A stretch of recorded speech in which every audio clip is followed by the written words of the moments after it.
Alright guys, welcome to another investigation. Here we are at the Skull Cemetery in the most iconic cemetery you will ever see here in Belgium. It's an open cemetery where all the people who fought it in the war actually. As you can see, I'm all by myself this time. Yeah, I'm just gonna show you guys a couple of things, what happened here and the history about the place itself. So enjoy. The Cemetery of the Skull, one of the most largest and biggest cemetery in Belgium. The cemetery is over 200 years old and the most beautiful 200 years old red beech trees cemetery of them all. Now this cemetery was originally built in the 1700s, so this graveyard is over 200 years old, you could say easily 300 years old, and it is one of the biggest cemeteries here in Belgium. It's a free walk tourism grave cemetery where you can walk, where all tourists can come and are welcome to stay there and what's up with the history about the place. This is one of the classics Belgium location, and it is more of a dark tourism than an urbex place, as you can freely wander the cemetery until your heart is contained. So it's known for the oldest cemetery in Belgium. It's a mysterious romantic graveyard filled with grumbling stones, tombs and gravestones. Eminent locals like Poot Guido, Giselle and sculptor Henry Pickery. There is also a weird tomb with a carved skull resting on a pillow. It belongs to Anthony Mitchell Warner. The gravediggers call him Pirate Pete because of the skull and the crossbones. All through, he was actually a merchant. The skull is half buried in a ivy to add to the horror. A quiet corner of the burial ground is filled with graves of foreigners who died in Brooke since the World War and World War II. They included the English writer Francis Trollopas, husband Thomas, and two of their children. The family had fled to Belgium in 1834 after Fanny's husband Thomas ran up huge debts. They moved into a villa outside of the city where Fanny turned to write to support the family while living there. Thomas died of consumption along with their children Henry and Emily. Another son, Anthony Trollope, stayed on in Belgium to teach at a school in Brussels. He later returned to England where he became one of the greatest English writers of the 19th century. So I'm actually walking through this cemetery. There's actually two sides because this cemetery is really big. That's what she said. Let's say, so the entry was all the way there where that church is. I've already did this whole side.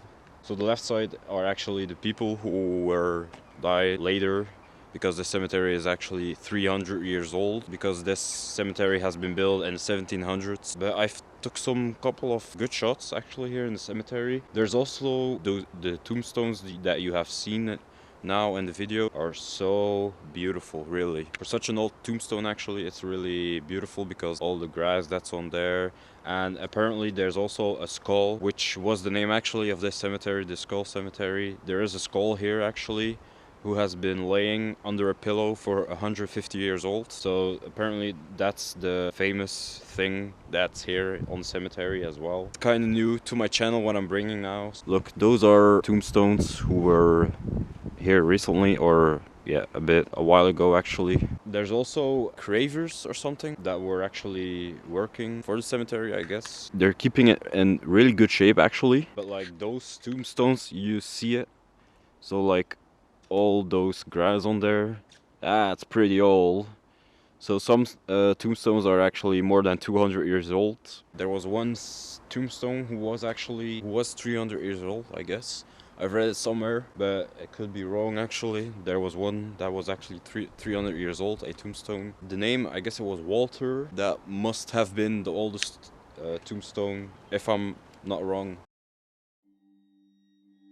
Main entrance archway.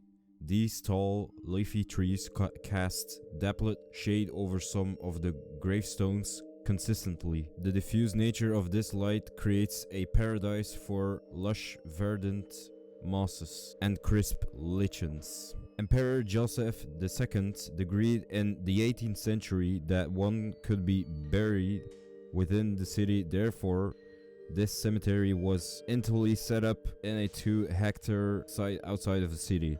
The cemetery was established as a result funerary heritage laws protect the cemetery of the skull. Additionally, any new interments from the region are now taken newer General Cemetery in the late 20th century. This historic site became protected to preserve its unique and logically interesting features over the decades. Many headstones and monuments have collapsed. The one site lapidarium acts as a storage area for the remains of the fallen markers.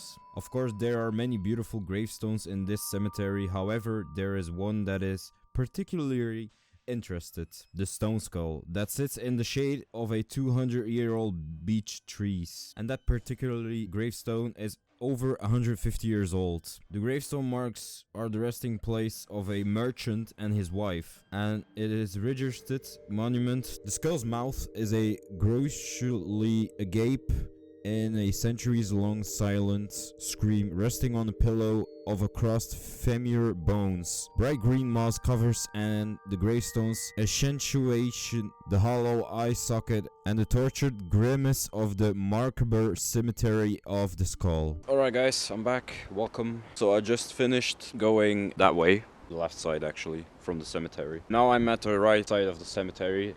So this is where all the older people died, actually. Yeah, where all the people who are resting hopefully here. It was actually also a part of the cemetery where there was a military grave, actually. So all the military men and people who died for the World War, actually, that happened. Yeah, we're gonna have a look. So all the way up there until here are really old tombstones, actually. It still continues going that way, and I guess the end is probably where that tree is, I guess. Still haven't found the skull, actually, the skull cemetery.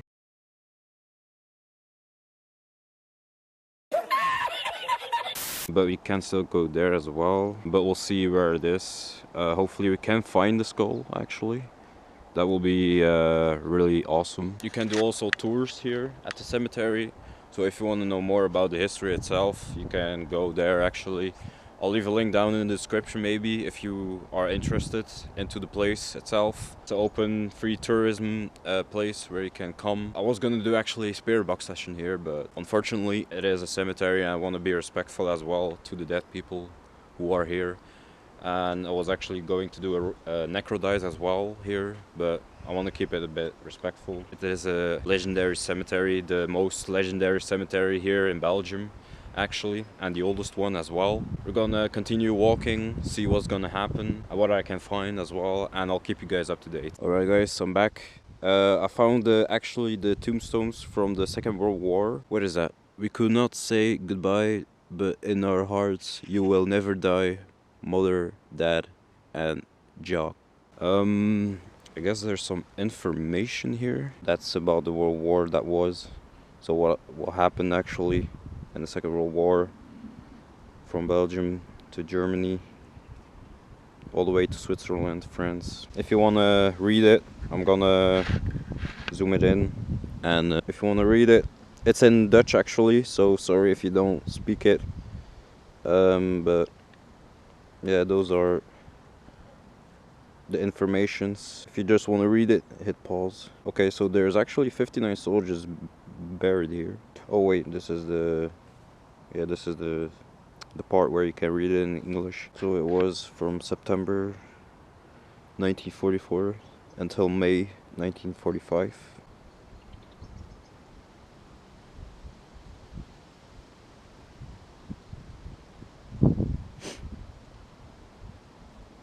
Alright guys, I'm back. I just have to film this because I was almost forgetting about that. So apparently there's also senators that were actually buried here in the late 1800s. This one was actually Senator Emanuel. He died, I guess it was in 1834 it was. Those tombs are actually really sick.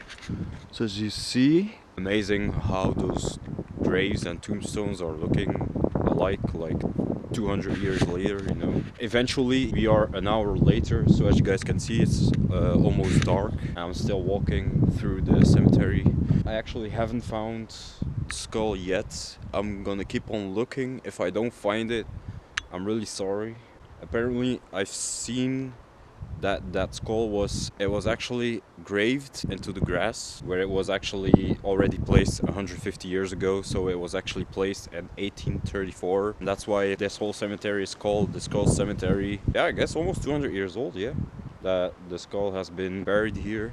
I'm gonna keep on looking where it is, so I'm gonna probably catch you guys then when I found it. Hopefully I do, fingers crossed. Alright guys, unfortunately I didn't find the skull. I've almost did the whole cemetery, but as you guys can see, don't know if you guys can even see me because it's getting dark and I don't want to be a creep running here through the cemetery at night. So yeah, I guess I'm gonna leave this video over. If you enjoyed this video, I hope you really did, and yeah, I want to thank you all for watching this video.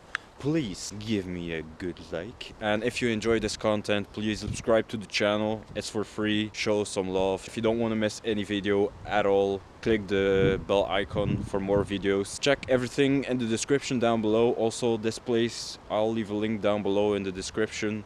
It's a free tourism place where you can come. So leave a nice comment what you think about this documentary video. I'll see you all in the next investigation video. So this cemetery was actually really interesting because it has two sides. The left side, it was actually where all the recently people died, where soldiers died actually to the Second World War. The right side was typically more of people who recently died and also a long time ago, almost like a century ago or even less. Unfortunately, I didn't find the skull where it was hidden, where I was actually, so I didn't find the skull of the cemetery, which was actually really sad because I really wanted to find it. Hey, it is good.